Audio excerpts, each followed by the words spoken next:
Okay, everyone, we're going to switch the energy level a little bit. We're going to have a fireside chat, a bit of a informal discussion between myself and our two speakers here. On my right is Anthony Voscarides, the CEO, and on his right is Nicholas Lodge, CTO of Wingu.Africa. And we're going to hear much more about data centers, data infrastructure, service level expectations, and so on and so forth. So I'm going to ask them a few questions, and we're going to open up to the floor again. We want to make this as interactive as possible. My first question to both our speakers here is, earlier this morning and yesterday, we heard a lot about how customer service expectations are increasing. The way consumers expect better internet, the way businesses expect better reliable services is changing. So clearly, over the past few months, past few years, what customers expect in terms of quality of service has gone up through the roof. So how is this affecting some of your work, and what are your thoughts on customer expectations? Well, first of all, thank you very much for having me here. I'll try and keep the answers brief because I think interactive is just more fun. I think a lot of us have children in this room, and when the child picks up your mobile phone or gets your iPad, they're expecting an instant response to their request. And they don't really care about all this stuff that we're doing. They just want to open their game or open whatever they want to see instantly. And I think that the expectations now have reached a level where we're playing with milliseconds. So if you went back 10 years ago, or even longer, the banks, stock markets needed to operate within a few milliseconds to have a competitive advantage or for the system to work. Now we're expecting some kind of social media application to open within milliseconds. Well, how do you achieve that? And how do you meet these expectations? And that's where we come in the picture. And of course, all the network operators. You need to have fiber connectivity or very fast mobile connectivity near the customer. And you need the content, which is the most important element, to be near the customer. So you need data centers.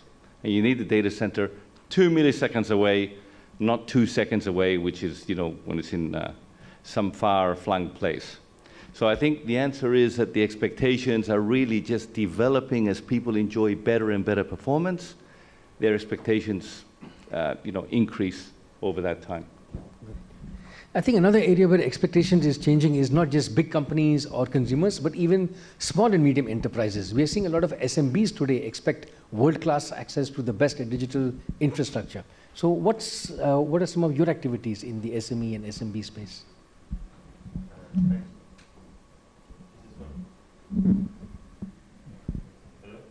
I'll take my one. Take this one. Nicholas, take this one.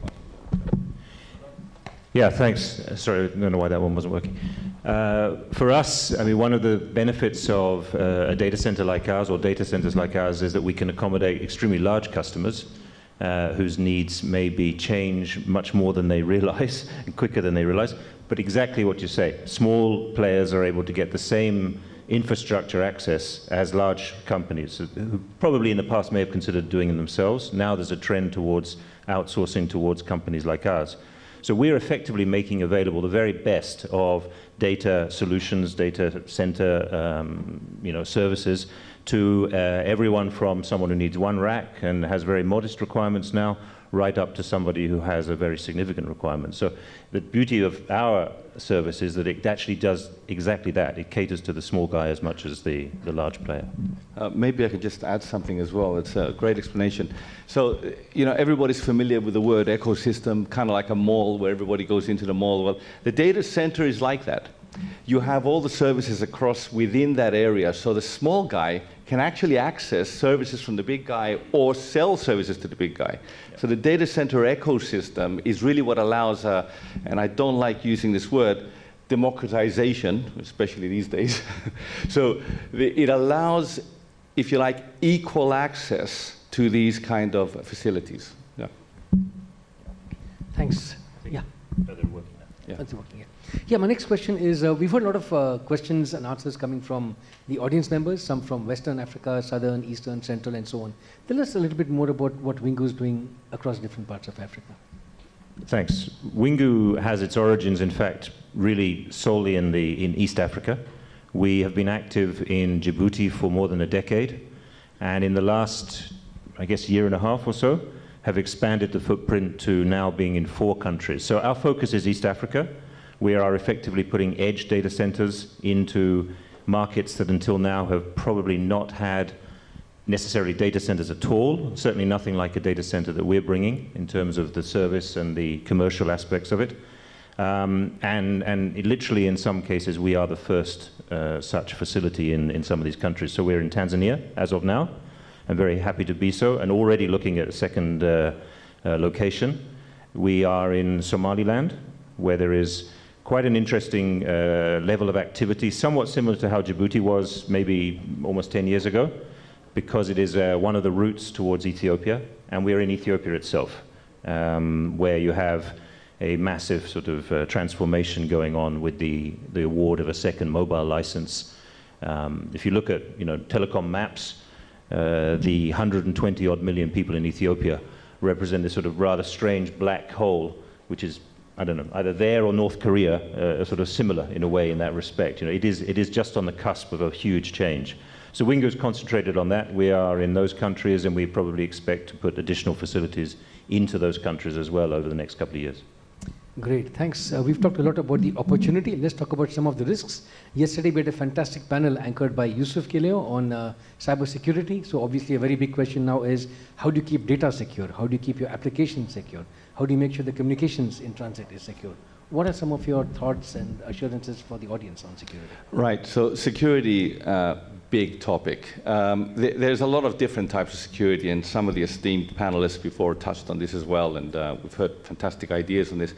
So largely a data center can either be the real estate, which is really what we're doing here is we're providing the safe space for servers to connect to the internet, connect to power properly, and have 100% uptime or 99.9985% uptime, which is effectively 100. And then our customers can provide services to other customers. So if there's a company here that does security, they come into the data center and they sell to other customers in the data center. So we don't compete with the cloud service providers, which includes security. Having said all that, there is a service that we can offer, which is appliance-based. Again, we do that through partners to offer high level of internet security on the devices. And security is a living thing, it's an active thing.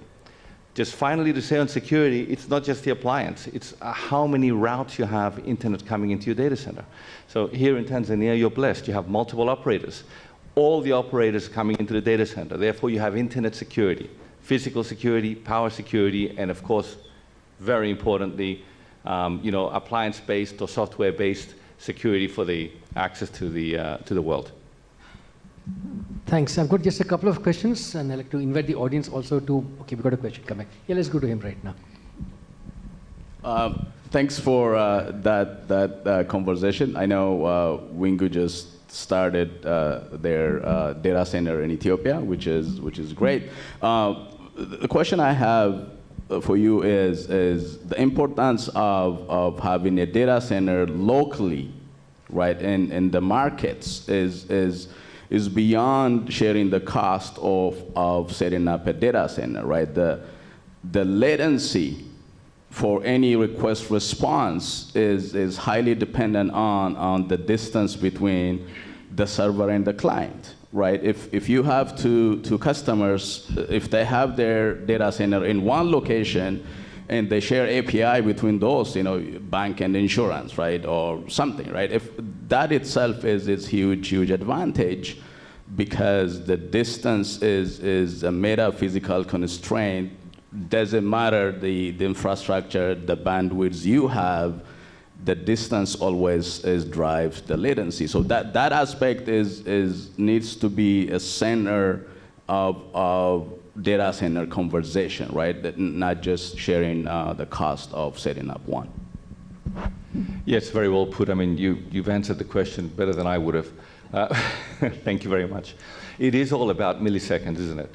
Because what some people, probably not in this audience, but they don't get is that it's a two-way street. You send a packet, you get packets back. You send again, you get packets back. So it's not just the 10 milliseconds or the 2 milliseconds. It's multiple effect. So just to harp on that, 10 years ago, I go to the US quite often. I went to the US and I was comparing the performance in the hotel to my performance back in my home country, Cyprus. There was no comparison whatsoever. Even though the speed test was the same, 100 meg in the hotel, 100 meg at home at the time, there was no comparison of performance because the data was nearby. So absolutely, as you said, that's important. And also the other thing that's important that adds to your point is the ecosystem. So not only are you 2 seconds away, or 2 milliseconds, I'm sorry, away, but you're also a fraction of a millisecond away between the servers in the data center, and that's a big deal. That will give you the performance you want, and that will give you the amplification of performance, and I think that's very important. Did you want to add something? Yeah, I mean, apart from the latency issue that you're talking about, there is also an increased awareness, not just in Tanzania, but worldwide, in terms of data sovereignty. So we are now seeing a lot of interest from institutions, from government, to make sure that people's data stays within the country. We're also seeing a sort of next level of if you like, requirement for how institutions store data, particularly financial institutions and so on, or now you see education, you see healthcare, you see all aspects of people's lives are digital, and that data is extremely valuable and significant. And there's a growing awareness that that needs to be looked after properly and needs to be stored in a professional environment, not in the basement or the back office or whatever it might be. So we're kind of riding that and fitting in with that, and we have a lot of interest from particularly financial institutions who are now facing a next level of requirement from their regulator, maybe to move their primary data center to someone like us, or certainly to have sufficient backup, disaster recovery in an appropriate facility and things like that. So it's on multiple levels that we're seeing this importance of the location itself. Great, thanks. We can take, there's a hand at the back. Can you just pass a friend a microphone?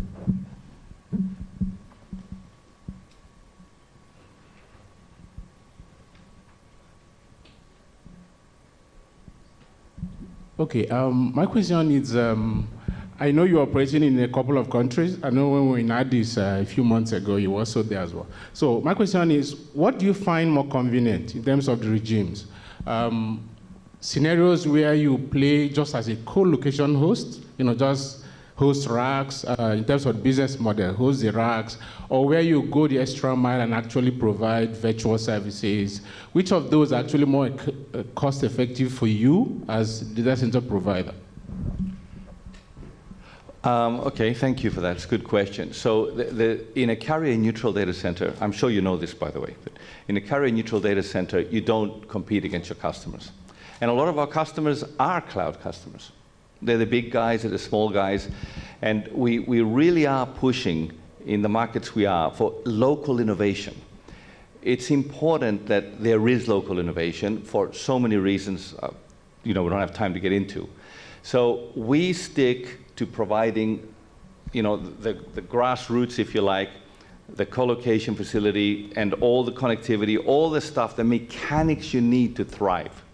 So if we were to provide the cloud service, for example, which, okay, we could partner and provide, we're competing with our customer, so it's against the whole carrier-neutral and cloud-neutral principle. And secondly, we're not assisting innovation. So our approach, profitable, is not a matter of profitability, it's a matter of what's right here. We still hope to make money from the, from the investments that we make at the data center level. Yeah, and one of the things that we've been able to do is, we have a customer base that is probably 30 plus customers that have been with us for a decade in Djibouti. Many of those players have a range of cloud services that they are ready to bring to the market, Ethiopia and others. And what we've done is we've made introductions for them to either bring it themselves, now that they have a facility in which they can host from, or to make a connection between them and somebody who is sort of an appropriate counterpart in that country. And that's gone quite well. And I think you're right. At the end of the day, people say, I'm not really interested in this data center. What is a data center? I want the cloud. I need everything from the cloud. The cloud lives in a data center, and then you have to sort of go from there. Thanks, Anthony. Thanks, Nicholas. Just to wrap up, I've got a quick question for both of you, which is, we're now entering more into a data-centric world. So what are some of your tips for the audience in terms of what should their data strategy be, and how would data centers fit into the data strategy? So how would you connect corporate strategy to data strategy and data centers? Well, obviously you should put your data with us. Yeah, we represent, I mean, our core business is data center, first of all. We're not doing this as something that we have to do because there's no option, which is what many of our customers have historically faced. We are able to effectively provide a scalable solution, which is going to be effectively on the OpEx side of things. So they're paying for what they need, their customer, rather than necessarily getting involved in what is probably usually quite a significant CapEx decision. So they've got to go out and find the money. And back to the gentleman's point about Ethiopia. In Ethiopia, if you are a local bank deciding to do your own data center, which has happened, you've got to go and find the local currency, find the foreign exchange, which is an extremely challenging thing to do in Ethiopia and in other places. You've got to go out and buy all the equipment, and then you build a data center, and you're meant to, meanwhile, be a bank. In the meantime, we are funded with two of the shareholders. There's another individual who's a shareholder, and we have financial backing from institutions. So we are funded in dollars. We are able to buy the equipment, bring it into the country, and then if someone says to me today that they need 10 racks, we can provide that solution. If someone tells me they need 100 racks, we can give that solution. And what banks and others, as an example, have typically found, and we have this situation right now in front of us in a couple of markets, is they build a data center, and they find it's full much, much sooner than they expect. And then they've got the issue of doing it again. Whereas in our case, we can work with them, we can give them a solution that is scalable and so on. So. And I can just add that banks in particular, they always pay way too much for building a data center. This is just a fact. It's not their job to build data centers. So that's our job, and people like us and companies like us. So that's the important point to make here. It's our job to do it. We do it efficiently. We do it well. And obviously, we've been operating for 10 years doing this in East Africa. So far, so good. Yeah, I mean, so we operate in a standard way, global best practice, where people have service level agreements with us, so they can rely on us, and we have the infrastructure that enables us to actually make that commitment. So again, this is significantly different from someone trying to do their own thing. Which sometimes is what their first thought is for various reasons. You know, we need to look after the data ourselves, or we can't trust it with someone else, or whatever the reason. But once we engage in a conversation, usually when we look at the pros and cons, cost benefit, and particularly I think this issue of scalability and the fact that with us, you know, they're speaking to somebody who just worries about the data center day in, day out, and you know, gives the service that we're contracted to do, and over and above that, in fact. Great, that's a very reassuring message. Thanks so much, Anthony. Thanks, Nicholas. We need to break now for our next panel discussion.